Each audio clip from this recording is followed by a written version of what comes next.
ତୁଳା ରାଶି 2025 ମସିହା ଅଗଷ୍ଟ ମାସ ପାଇଁ ତୁଳା ରାଶିର ମାସିକ ରାଶି ଫଳ। ଜୟ ଜଗନ୍ନାଥ। ନମସ୍କାର, ମୁଁ ତପନ ଡାଇଜେଷ୍ଟକୁ ଆପଣଙ୍କୁ ସ୍ୱାଗତ। ସର୍ବପ୍ରଥମେ ଅଗଷ୍ଟ ମାସରେ ତୁଳା ରାଶିର ଆର୍ଥିକ ଅବସ୍ଥାକୁ ଅନୁଧ୍ୟାନ କଲେ ଜଣାଯାଏ, ତୁଳା ରାଶିର ଆୟ ଭାବର ଅଧିପତି ସୂର୍ଯ୍ୟ ମାସର ପ୍ରଥମାର୍ଦ୍ଧରେ ତୁଳା ରାଶିର ଦଶମ ସ୍ଥାନ କର୍କଟ ରାଶିରେ ଅବସ୍ଥାନ କରିବେ। ଅଗଷ୍ଟ ମାସର ଦ୍ୱିତୀୟାର୍ଦ୍ଧରେ ନିଜ ରାଶି ସିଂହ ରାଶିରେ ଆୟ ଭାବରେ ଅବସ୍ଥାନ କରିବେ। ଆୟ ସ୍ଥାନର ଅଧିପତି ସୂର୍ଯ୍ୟଙ୍କର ଏହି ଦୁଇ ସ୍ଥାନରେ ରହଣି ତୁଳା ରାଶି ପାଇଁ ଯୋଗକାରକ ହୋଇଥିବାରୁ ଏହି ମାସରେ ତୁଳା ରାଶିଜାତ ବ୍ୟକ୍ତିଙ୍କର ଆୟ ବା ଲାଭ ଆଶାଠାରୁ ଅଧିକା ରହିବ। ବିଭିନ୍ନ ସୂତ୍ରରୁ ତଥା ବିଭିନ୍ନ ଉପାୟରୁ ଧନର ଆଗମନ ହେବ। ସରକାରୀ ସ୍ତରରେ ପୂର୍ବରୁ ବାକି ରହିଥିବା ପାଉଣା ଏହି ମାସରେ ହସ୍ତଗତ ହେବ। କିନ୍ତୁ ତୁଳା ରାଶିର ଦ୍ୱିତୀୟ ଧନଭାବର ଅଧିପତି ମଙ୍ଗଳ ବ୍ୟୟ ସ୍ଥାନରେ ମାସ ସାରା ରହିଥିବାରୁ ଧନ ଖର୍ଚ୍ଚ ମଧ୍ୟ କରାଇବେ। ଅନାବଶ୍ୟକ ଖର୍ଚ୍ଚର ପରିମାଣ ବଢ଼ିଯିବାରୁ ଅର୍ଥ ସଞ୍ଚୟ କରି ରଖିବା କଷ୍ଟକର ହେବ। ଅଗଷ୍ଟ ମାସରେ ଆୟ ବା ଲାଭର ପରିମାଣ ମନ ମୁତାବକ ହେଉଥିବାରୁ ଅଯଥା ଖର୍ଚ୍ଚକୁ ରୋକିପାରିଲେ ଧନ ସଞ୍ଚୟର ପରିମାଣ ବୃଦ୍ଧି ପାଇପାରିବ।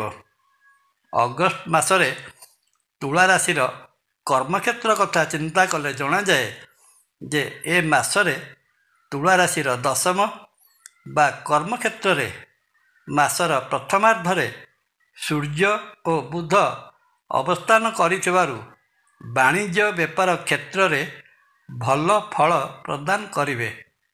ବାଣିଜ୍ୟିକ ଗ୍ରହ ବୁଧ ଭାଗ୍ୟ ଭାବର ଅଧିପତି ହୋଇ କର୍ମ ଭାବରେ ଅବସ୍ଥାନ କରିଥିବାରୁ କ୍ଷେତ୍ର ସିଂହାସନ ବା ରାଜଯୋଗ ସୃଷ୍ଟି କରୁଛନ୍ତି। ତେଣୁ ଏ ମାସରେ ତୁଳା ରାଶିଜାତ ବ୍ୟକ୍ତି ଯଦି ସରକାରୀ ଠିକାଦାରୀ, ଅର୍ଡ଼ର ସପ୍ଲାଇ ତଥା ଆନୁଷଙ୍ଗିକ ବିଷୟରେ କାର୍ଯ୍ୟ କରୁଥିବେ, ତେବେ ସେସବୁ କ୍ଷେତ୍ରରୁ ପ୍ରଚୁର ଅର୍ଥ ଉପାର୍ଜନ କରିପାରିବେ।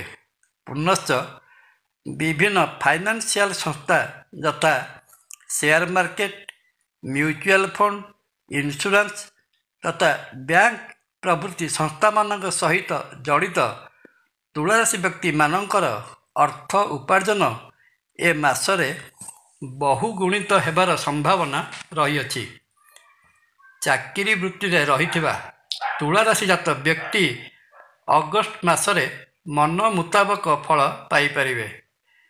ଚାକିରି ସ୍ଥଳରେ ପ୍ରମୋସନର ଯୋଗ ରହିଅଛି।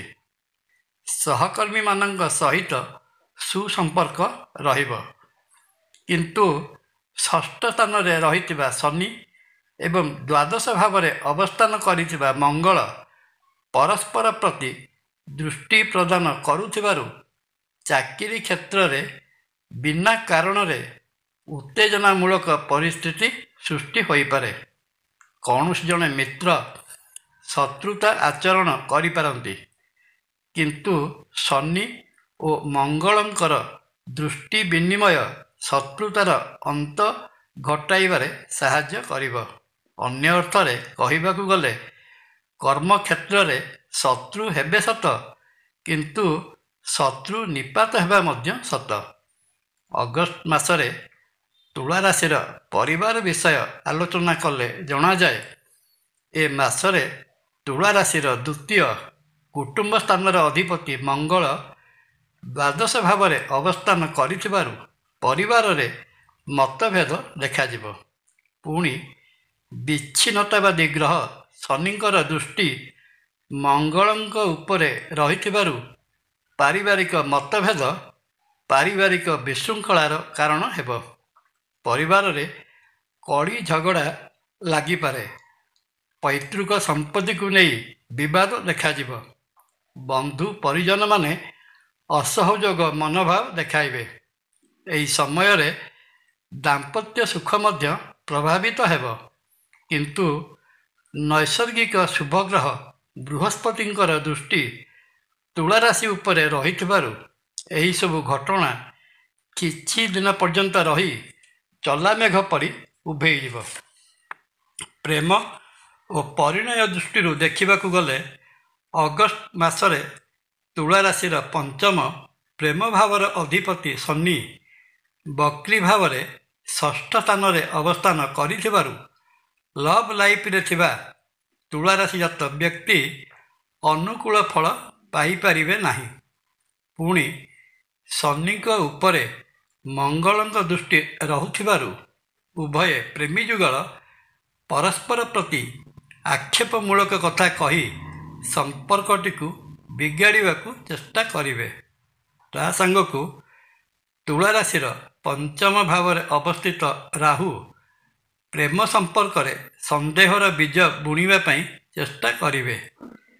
ପ୍ରେମୀ ଯୁଗଳ ପରସ୍ପର ପ୍ରତି ସନ୍ଦେହ ମନୋଭାବ ପୋଷଣ କରିପାରନ୍ତି, କିନ୍ତୁ ବୃହସ୍ପତି ତୁଳା ରାଶିର ପଞ୍ଚମ ଭାବକୁ ନିଜର ନବମ ଅମୃତ ଦୃଷ୍ଟିରେ ଚାହୁଁଥିବାରୁ ସମ୍ପର୍କଟି ବ୍ରେକଅପ୍ ହେବାରୁ ରକ୍ଷା ପାଇଯିବ। ଅଗଷ୍ଟ ମାସରେ ତୁଳା ରାଶିର ଅବିବାହିତ ରହିଥିବା ପୁଅ ଓ ଝିଅମାନଙ୍କ ପାଇଁ ସେପରି କିଛି ଖାସ୍ ଖବର ନାହିଁ। କେବଳ ସମୟକୁ ଅପେକ୍ଷା କରିବା ହିଁ ଠିକ୍ ହେବ।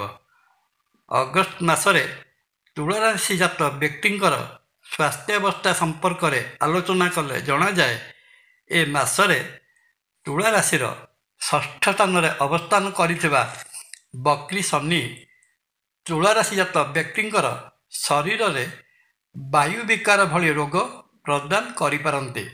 ଆଣ୍ଠୁଗଣ୍ଠି ଜନିତ ରୋଗ, ମଧୁମେହ ବା ଡାଇବେଟିକ୍ ତଥା ଅଣ୍ଟାଧରା ଭଳି ରୋଗରେ ପୀଡ଼ିତ କରିବାର ସମ୍ଭାବନା ରହିଅଛି।